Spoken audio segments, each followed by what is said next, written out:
आखिर क्यों 2024 में गर्मी ने सभी रिकॉर्ड तोड़ दिए हैं? क्यों गर्मी इतनी बढ़ गई है कि पारा 50 डिग्री सेल्सियस को भी पार कर चुका है? किस लिए जंगलों में आग लग रही है? दोस्तों, आज हर इंसान तपती गर्मी से परेशान है, जिसके पीछे ग्लोबल वार्मिंग को जिम्मेदार ठहराया जाता है। लेकिन क्या सिर्फ ग्लोबल वार्मिंग से ही इतनी ज़्यादा गर्मी पड़ रही है, या फिर कारण कुछ और ही है? और कैसे हम इस तपती गर्मी से बच सकते हैं? क्योंकि अगर इसी तरह गर्मी पड़ती रही तो वह दिन दूर नहीं जब पृथ्वी आग का गोला बन जाएगी।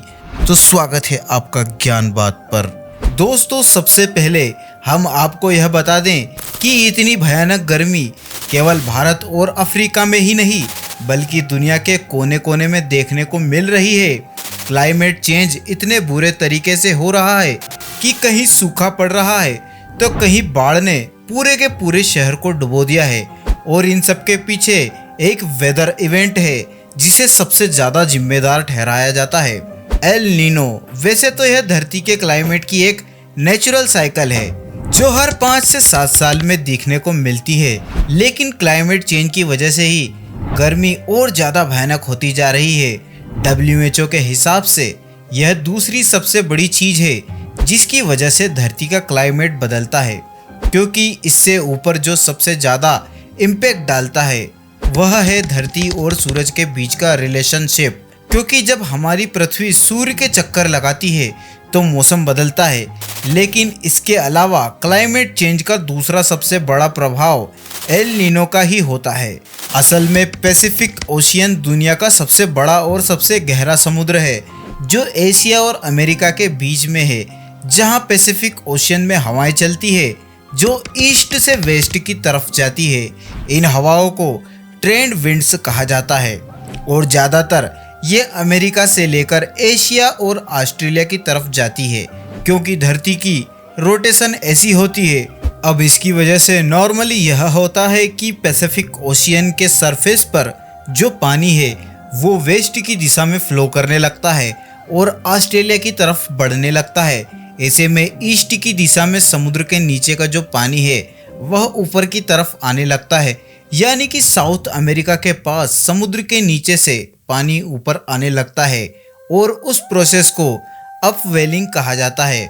ये जो पानी समुद्र के नीचे से ऊपर आता है ये ज़्यादा ठंडा भी होता है और इसमें ज़्यादा न्यूट्रिएंट्स भी होते हैं, जिसकी वजह से मरीन लाइफ को भी फ़ायदा मिलता है। यानी कि जो गर्म पानी है वो ऑस्ट्रेलिया की तरफ चला गया और जो ठंडा पानी है वो साउथ अमेरिका की तरफ आ गया। अब जब पानी गर्म होता है तो वो जल्दी भाप में बदलता है, जिसके कारण बादल बनते हैं और ऑस्ट्रेलिया के पास ज़्यादा बारिश देखने को मिलती है। ऐसे में दोस्तों, मान लीजिए ये ट्रेंड विंड्स कमज़ोर पड़ गई, यह हवाएं पैसिफिक ओशियन के ऊपर से इतनी तेजी से नहीं बह रही, जिसकी वजह से गर्म पानी ऑस्ट्रेलिया के पास नहीं जाता और वहां बारिश नहीं हो पाती, तो ऑस्ट्रेलिया काफ़ी ड्राई हो जाएगा। और इसी फिनोमा को एल नीनो कहते हैं, जो एक साइकिल की तरह चलता रहता है। हालांकि यह कोई रेगुलर साइकिल नहीं है, कभी यह फिनोमेना 4 साल में होता है तो कभी इससे ज़्यादा समय लग जाता है। लेकिन जब यह फिनोमेना देखने को मिलता है तो पूरे 6 से 12 महीने तक चलता है और इस दौरान दुनिया भर में मौसम में बदलाव देखने को मिलते हैं। ऑस्ट्रेलिया और साउथ एशिया के देशों में इसकी वजह से ज़्यादा गर्मी पड़ती है, हीट वेव्स का रिस्क बढ़ जाता है। आखिरी में एल नीनो का इवेंट 2018-19 में हुआ था, जो कि करीब जनवरी 2020 तक चला था और इसीलिए ऑस्ट्रेलिया में भयानक बुश फायर दिसंबर 2019 में देखी गई थी।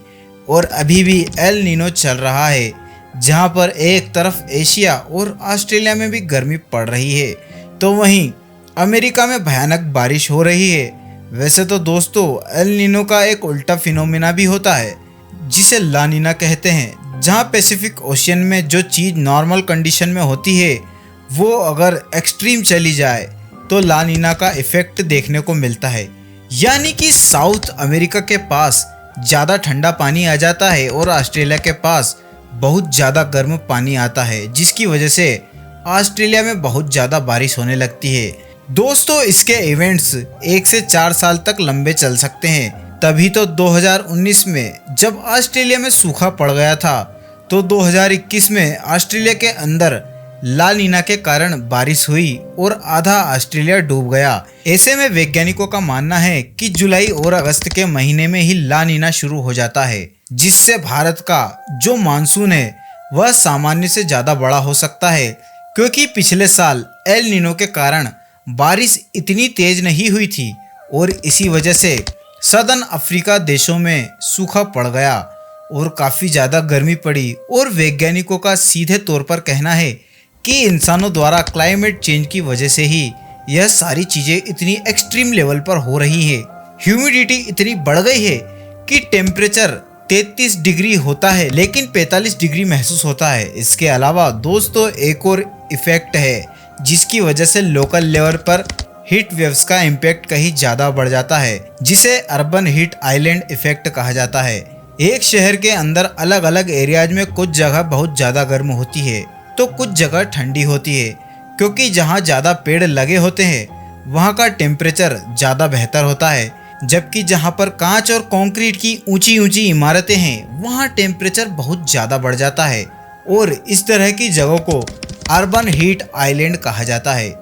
एक स्टडी में यह पाया गया है कि जिन जगह पर ये अर्बन हीट आइलैंड इफेक्ट देखने को मिल रहे हैं, यह जगह 3 से 8 डिग्री सेल्सियस ज़्यादा गर्म हो जाती है और जिन जगहों पर पेड़ लगे होते हैं उनके बीच का अंतर 7 से 8 डिग्री हो जाता है। ऐसे में आप अंदाजा लगा सकते हैं कि पेड़ हमारे लिए कितने ज़्यादा ज़रूरी हैं, क्योंकि अगर देखा जाए तो ऊंची ऊंची इमारतें बना देने से ही डेवलपमेंट नहीं होता है, बल्कि डेवलपमेंट उन जगहों में होता है जहां लोग खुली हवा में सांस ले सके, अच्छे से जी सके, जिन जगहों पर लोग रहना पसंद करें। और अगर किसी शहर में ह्यूमिडिटी ज़्यादा है तो लोग पहले से ही वहां से दूर भागने की कोशिश करते हैं। ऐसे में सवाल यह खड़ा होता है, इसका क्या सॉल्यूशन है? तो दोस्तों बात बहुत सिंपल सी है। जो चीज़ें ज़्यादा पॉल्यूशन फैलाती है जिसकी वजह से गर्मी बढ़ जाती है, उन्हें बंद करना होगा।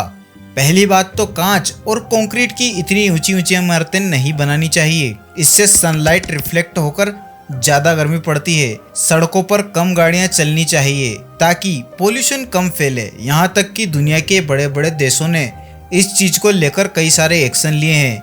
पेरिस के अंदर तो वहाँ की सरकार ने बहुत बड़े स्केल पर गाड़ियों को बंद कर दिया, पब्लिक ट्रांसपोर्ट पर ज़्यादा फोकस किया और ज़्यादा से ज़्यादा पेड़ लगाए, साइकिलिंग को प्रमोट किया। यह सारी चीज़ें सिर्फ इसलिए की गई ताकि अर्बन हीट आइलैंड का इफ़ेक्ट कम हो जाए और लोगों को एक ज़्यादा बेहतर माहौल मिल सके, गर्मी उन्हें परेशान ना करे। इतना ही नहीं दोस्तों, ज़्यादा एयर कंडीशन का इस्तेमाल करने से अर्बन हीट आइलैंड का इफ़ेक्ट बढ़ता है, उस पर भी हम लोगों को लगाम लगानी चाहिए, क्योंकि यह जितनी भी चीज़ें हमारे लिए अधिक सुविधाजनक दिखती है वह आगे चलकर हमारे लिए उतनी ही खतरनाक बनती चली जाती है।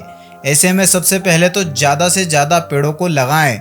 जिन चीज़ों से ज़्यादा पोल्यूशन होता है, ग्लोबल वार्मिंग होती है, उनका इस्तेमाल ना के बराबर कर दें और पब्लिक ट्रांसपोर्ट पर घूमना शुरू कर दें, क्योंकि सड़कों पर जितनी कम गाड़ियाँ होगी बाहर का मौसम उतना ही सुहावना रहेगा और हमारी धरती भी सुरक्षित रहेगी और हम सभी सुरक्षित रहेंगे।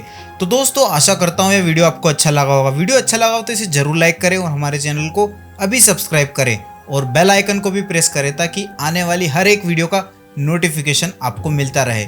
वीडियो देखने के लिए धन्यवाद। जय हिंद, जय भारत।